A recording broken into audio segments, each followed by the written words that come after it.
Hello everybody, how's it going? Um, yes, I did cut my hair. I think I cut it too short, but I want compliments, please. Okay, so we're basically at the end of March, and boy, that went fast. So I thought today I could do a wrap-up of the books I read so far, and which ones I could recommend to you. I know it hasn't been long since I did my February wrap-up, but March just flew by. I don't know what happened. Maybe it's because it was a busy month for me, so yeah. Let's start with The Foxwife. Was a book that I wanted to read in February but didn't got the time. I listened to it in March. I always feel like the books end up being a pleasant surprise for me just by the fact that I don't expect much. Maybe that's the trick. Do not expect much from a book and then you get pleasantly surprised. The audiobook is narrated by the author. Her voice is so nice to hear, really. It has a slow beginning. We follow the story of this fox, this woman that is the Foxwife. We follow her journey while she's trying to track down a photographer that we don't know what's the connection. But we also have a dual point of view with another character that is a detective. He's solving this crime that somehow is connected to this Foxwife. And when I say fox, it's the fox in Chinese and Japanese mythology. So it's this beautiful woman or a beautiful man that is actually a fox in the inside. So we learn about the fox people, how they survive in the real world, while we follow these two stories that are interconnected. It's a slow-paced book, and I mean slow. The beginning, I had to put in an effort and believe that it will evolve because I was sensing it was just a slow book. It wasn't my fault or the audio, it's just how the book is. Yeah, the ending was great. This video is spoiler free, so I'm not telling you details, but if you want a book that feels like a jigsaw puzzle, this book is perfect for you. If you are not in a rush to finish it, if you're not in a rush to discover how things end, this book is just a nice, enjoyable journey. And other characters, they show up and they start to be part of the story, and the story gets more interesting with them. It has a touch of romance, but don't go for it if you're looking for romance. There's just a resemblance on what would be romance. This book is more about grief and a sense of revenge, but this book's not really to be a reflection of life. This book feels like a tale. In the beginning, the stories are completely separate, but towards the end of the book, the stories connect in a beautiful way. I really liked it. It was nice. It was good. It felt like a tale through and through. But yeah, again, this is a slow book. When the other fox characters appear, it gets more interesting because we start to see more dynamics. But before that is basically a descriptive narrative of what the Foxwife is doing, what the detective is doing, a slow-paced book. So I gave this 3.5 stars, and if I'm not mistaken, it got into the I Was Enchanted to Meet You tag. Okay, the next book, it's Bride by Ellie Hazelwood. This is the first Ellie Hazelwood book that I ever read. I did not know what I was expecting. I certainly was not expecting that.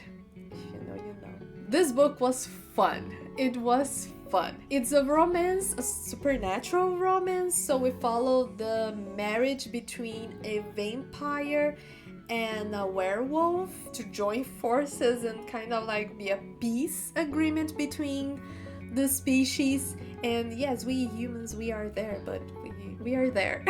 We are part of the politics, but we are not the main characters. We start the book with the marriage, and the relationship between the characters develop from there. I don't know how to describe this book. This book was just fun. It was fun. The romance was really nice, actually. Some points that I didn't really like between how the characters work, their development. I don't feel like they really had a development, but the relationship is there. The relationship evolves with time. I enjoyed it, but I didn't get obsessed. I think that's what I want to say. I liked the characters, but they fell in love too fast. And you start to get like signs of things that you just know what will happen sometimes. We do have some spicy scenes, so if you're looking for a free spice book, no, this is not the book for you. Probably this is not the book for you. This is not. I'm sorry. One way that I can describe this book is that it felt like I was a teen again reading fanfic. It has some signs of Omegaverse in it. If you don't know what Omegaverse is, stay that way. Stay that way. But yeah, nothing much. I think this book separates people that read fanfic way too early in their, like, I don't know, teen years, adolescence, and the ones that are being introduced to it now. So if this is your case, welcome. Overall, a nice read. If you like vampires and werewolves, again, a nice surprise. So I gave this book 3 stars just because I don't like the insta love in it. But yeah, a fun read. And this was in my I was enchanted to meet you tag. The next one, I gotta say it first. I've never read any Sarah J. Maas books. I don't know her writing style. I just know her by name. So I did not know what to expect. I really did not know. I just heard people talking about this book as well as Akatar, but sorry, I don't think I have the patience for Ekotar. But this audiobook was available, so I might as well try. Might as well listen to it while I'm animating. By the way, if you don't follow me on my Instagram, I'm sharing there snippets of an animation I'm doing, a short film animation, hand-drawn animation, and you can check it out there. So yeah, follow me there. I listened to the Throne of Glass. And I did not like it. It didn't start great from the beginning. There's this concept of show don't tell in visual arts. So in animation and movies and storyboards, you don't make the characters say things and explain things. You let the story tells us everything that we need to know. But I don't think this is just for visual arts. I think books need to follow this guide as well. In here, the protagonist was telling us all the time, oh, I'm so dangerous. They don't know that this little girl can just rip off their skin with her bare hands. But we don't see that. Sorry, lady, I don't see you as dangerous. Sorry. Yeah, I know you're famous. You were in prison. You were actually enslaved in basically a concentration camp. But what else do you do? I'm not seeing how dangerous you are. I don't buy it.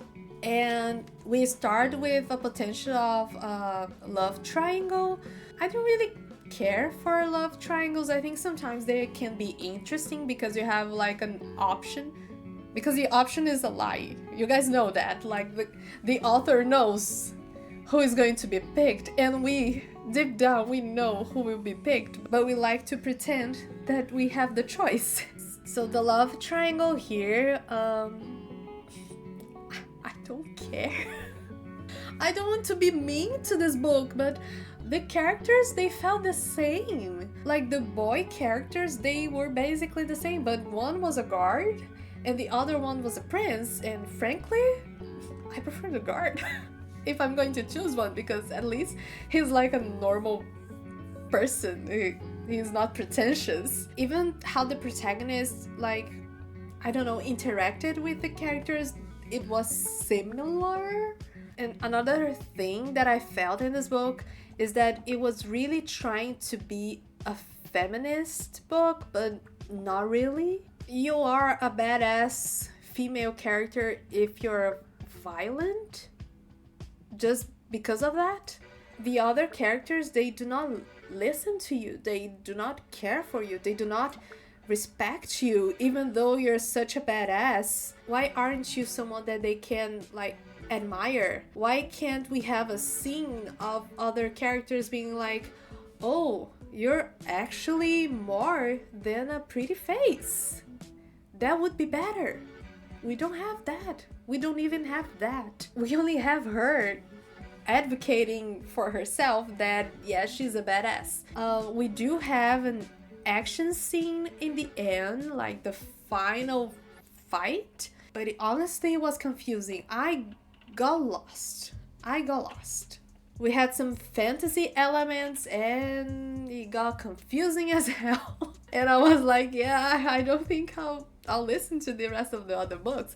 Maybe just because I quite like the guard character because he felt normal. The side character that is another love interest in potential is more interesting than all the rest just because he's normal. He's the closest character we have to normalcy. Not really my cup of tea. I don't think this was a good book. I didn't like the characters, I didn't like the plot, didn't like how it used heavy topics and subjects to use in the plot to make it feel heavy and dramatic, but it's not really. So yeah, 1 star.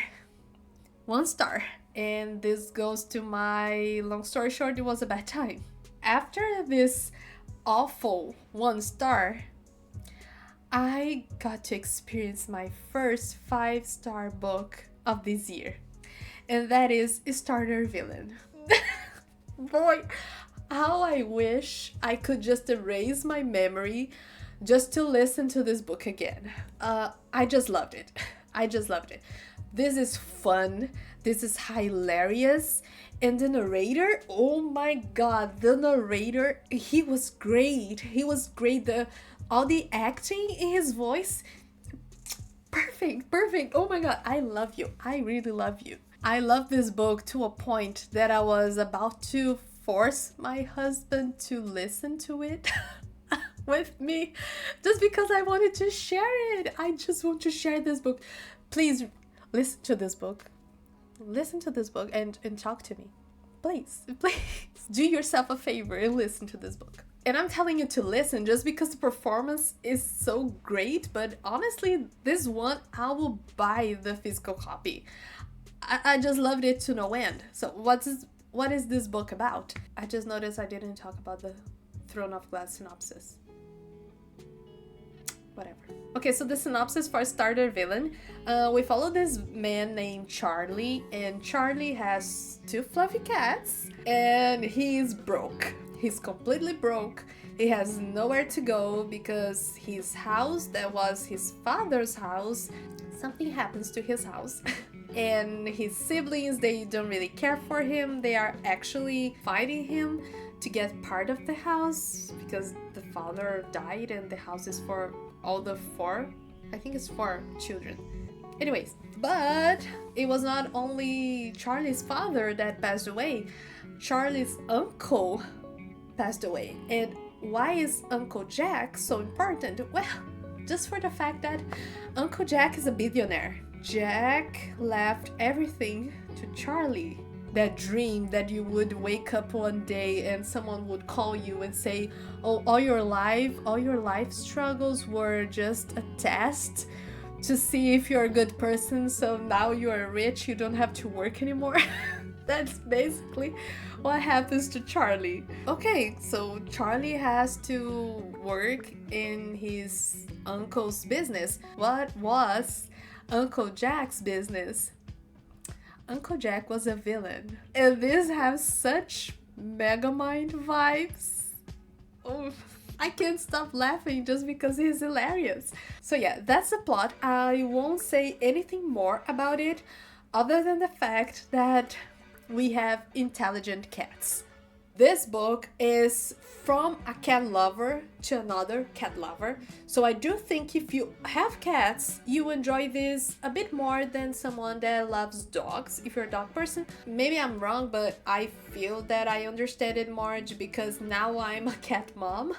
So yeah, I think it impacts. But anyway, it's a great book.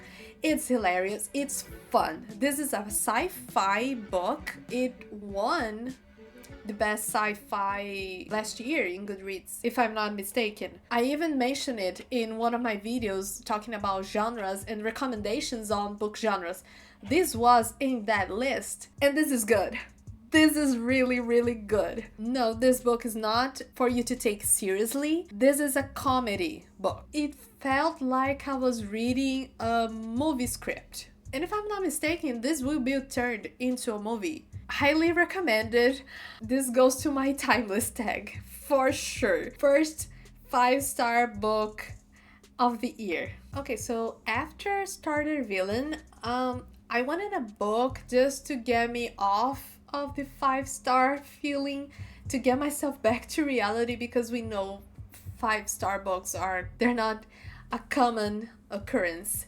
I wanted something like Heartless Hunter from last month. So a fantasy book with possibly a romance, light in drama, but with drama to make it interesting. I wanted something, if I can be honest, a shallow book. I wanted something simple, maybe a bit pretentious, but easy. And I thought Powerless was this book. And boy, how wrong was I. This is the debut novel for Lauren Roberts, and what a great start. In the beginning, I really thought I found the shallow book that I wanted. We had the cliche of the bad female character and the charming hot guy, the prince, all nice and fun, but it was evolving to something else. Do you guys remember my tip about 10% of the book, roughly 10%? We have the inciting incident, and that's the mark where you can decide if you will enjoy the book or not. Do you guys remember?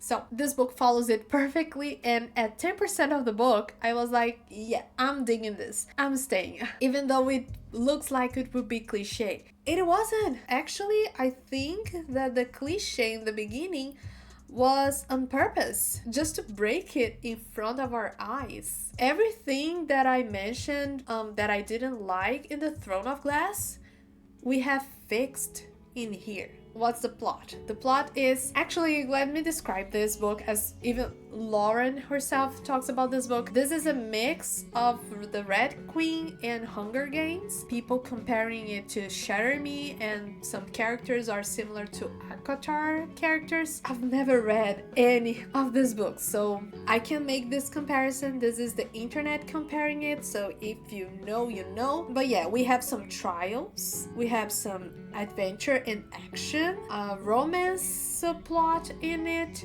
and a revolution. If you're looking for a book full of action and centered on the trials, maybe you'll be frustrated here, because even though we have the trials, they are not the main focus of the book. They are not that important. I think the strong point of this book is the relationship between the characters and how the characters develop. And they do develop. And this is not enemies to lovers, okay? This is rivals to enemies. We do have a romance, but nothing happens. So if you're looking for romance, don't go for this book. Maybe you have it on the second book that is coming on July this year, so you could wait and have the romance maybe in the second part. So yeah, this is rivals to enemies, and oh my god, that's real enemies. One thing that I really liked is that the enemies part makes totally sense, and this is not just a miscommunication problem, but it's a miscommunication that makes sense, because part of the problem is the ideology that the previous monarch implemented on the kingdom and in the princes. So yeah, we have two princes here. Ideology is not just a miscommunication, is it's a form, is a way to see the world through lenses that make sense to us, but we are taught which lens to use. I don't know if I made myself clear, but no, it's not just miscommunication. It makes sense. It makes sense. The protagonist, she is a badass character. She has silver hair. The white hair character is the badass.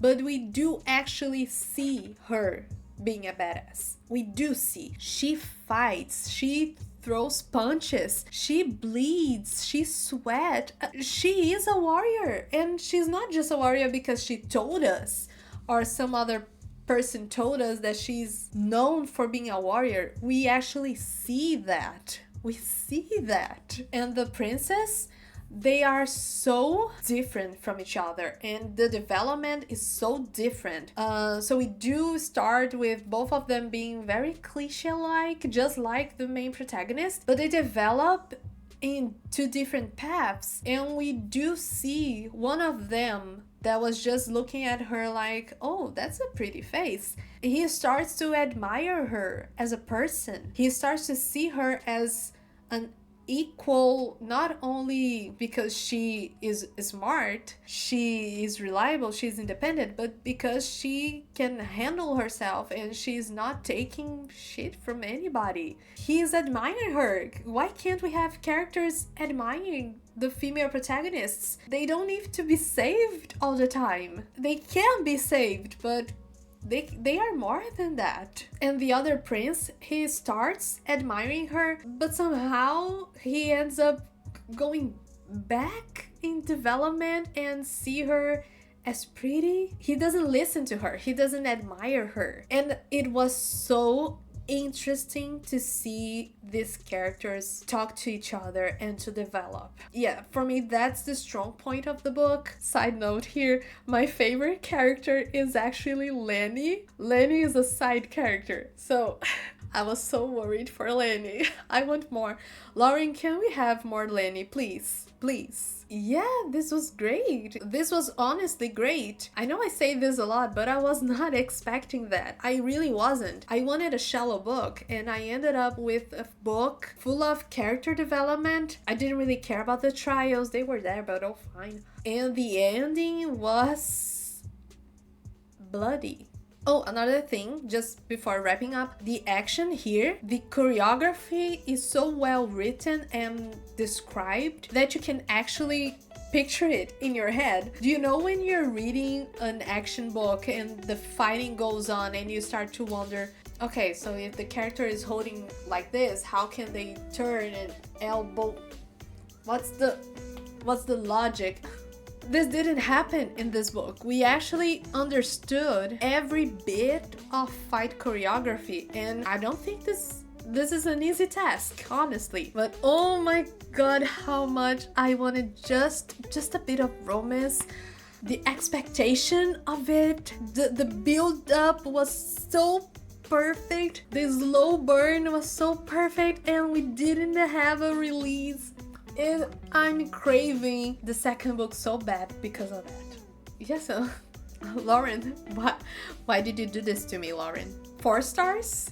I won't give 5 stars just because parts of the plot I wasn't really caring, like the trials. Some of them were very long and not much happened, and the others were like really fast. But again, I understand that this is not the main point of the book. I don't believe it is.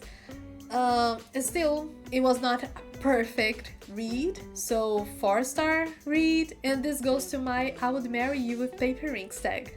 Yeah, guys, these were the books that I read this month. 5 books, not bad. I really hope you liked this video, and I'll see you on the next one. Bye!